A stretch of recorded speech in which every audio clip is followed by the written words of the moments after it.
I want to talk today about the right way to build an audience. Now, I obviously am a filmmaker and I have been told and I've been trying to build an audience, build an audience, build an audience. That's been drilled into my head for like the past decade. You have to have an audience, but we don't really know what that means. We either think that it's somebody else's job to build an audience. When Sinners came out, a lot of people were talking about how Ryan Coogler does not have social media. He's not on social media. He's not active on it. And that's great, but we're forgetting one key factor is that Ryan Coogler makes movies for Warner Brothers. He doesn't have social media. He has Warner Brothers. That is an entire marketing and PR operation that can just rally behind him and get whatever he makes out there. And if you also notice, Ryan Coogler has been more present in more interviews than in each and every successive movie. So that's his social media, just doing interviews. We don't have an entire marketing team and PR team behind us. At least I don't. So we have to use every single avenue possible. So don't look at filmmakers who are famous and what they do.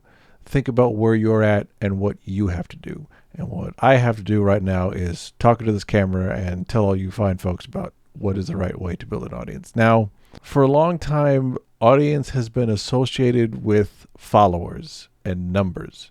We think we have to get up to a certain amount of numbers in order to have an audience, and that those numbers are going to translate into people who support our work, pay for our movies to watch them, or anything else that we want them to do. But that is becoming less and less the case because people are chasing the viral moment and they're just chasing numbers and followers, and people can kind of sense that. Your audience can really sense it when you're just trying to extract something from them. You're not building a relationship.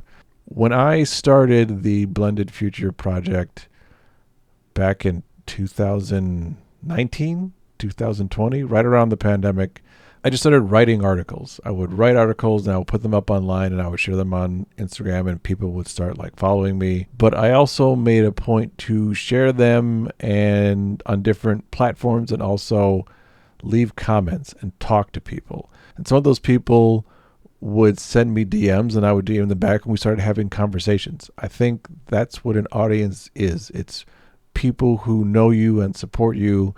And one of the ways to do that is to start actually having conversations with people. I know social media is overwhelming a lot, and a lot of times we just want to like post and leave because we don't want to get like sucked into whatever toxicity on the platform is. I post a lot on LinkedIn, and outside of the people that I know, a lot of my feed is like people sharing generative AI videos and talking about this means that creativity is now like over, and if you don't learn AI then you're going to be left behind, which is to me complete and utter nonsense, but that's a topic for another video. I think we have to take every opportunity that we can, especially when we're like starting small, to just try and make a connection with somebody who has either like followed you or commented on something. Like hit them up and be like, hey, see what you're doing. It looks fantastic. What else are you working on? Like make a connection with people. The platforms that we share our work on have just become these ways to extract resources from people. And everybody's sick of it. That's part of the reason why people are like sick of Instagram, because it's either like ads or things from people that they don't know. And a lot of it is like, look at this cool thing I'm doing, go buy it. A lot of people have money. I know I'm struggling a little bit to make ends meet right now. I'm getting by, but it ain't easy. And just seeing a whole feed of give me is not something that we all signed up for. So give your audience like something that's free, that's useful, and talk to them, communicate with them, ask them how they're doing, ask them what they need help with. Send somebody a DM that's not, hey, I can offer you this thing. Send somebody a DM to be like, hey, how are you doing today? What's going on in your life? What are you working on? What can I help with? Do you want to talk further? Do you want to like connect somehow? Social media is now just like media. It's just like a long television show. Let's try and put the social back into it. And the next step from that is finding ways to build deeper connections with people. When I would post those articles, sometimes I would get messages and then I would do a little bit of research on the person who was messaging me or someone who connected with me just so I could learn more about them. And maybe there's like an opportunity for us to do something together. And some of those people have become pretty good friends. There are people who I talk to now, and I just met up with somebody who I originally met because she was active posting online. And we connected and we did like an online event together and we just like stayed in touch and we even worked on a couple of things together and we met up and, had coffee and like talked about life. And those are the relationships that I will value going forwards. Now, obviously we can't do this with like every single person, but the fact that we are taking that step and doing it and being out there and just reiterating the fact that like, hey, we're human and we're like here to serve and we're here to connect with people, I think that goes a very, very long way. Another example is my executive producer for Concrete River. His name is Chris Hall. He is somebody who I work with like briefly over a summer period. And when I was making this short film called Breakaway, which you could see on the Blended Future YouTube channel, I was just posting about this script that I was writing and what it was about and why it was important to me and the whole like mission behind what it is that I do. He reached out to me and was like, hey, I'm interested in this movie. Like, do you need help with it? He ended up shooting it and we've been like friends ever since and have worked on a bunch of projects. And that is, I think, the right way to start like building an audience and building a network. Because truth be told, most of your followers aren't really going to do much. Even if you have a bunch of them, I think it's like 1% of your following will actually go and click something that you have a link for. If you just like post here, do this thing. So that means out of like 1,000 people, maybe like 10 of them are going to do something.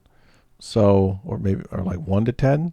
Those aren't great odds. So chasing the numbers game, not as fruitful as chasing the connections game, which is actually doing a little bit of work on who are the people that you follow and can you learn about them and can you reach out to them and talk to them and just connect with them. Connecting with people is how you build an audience, because that's why we make movies. That's why we create in the first place, because we want to connect with people. I mean, the first ways of communication were through cave paintings and stories. Stories are the ways that we understand the world and build empathy, and making films is just a supercharged way of building empathy in people.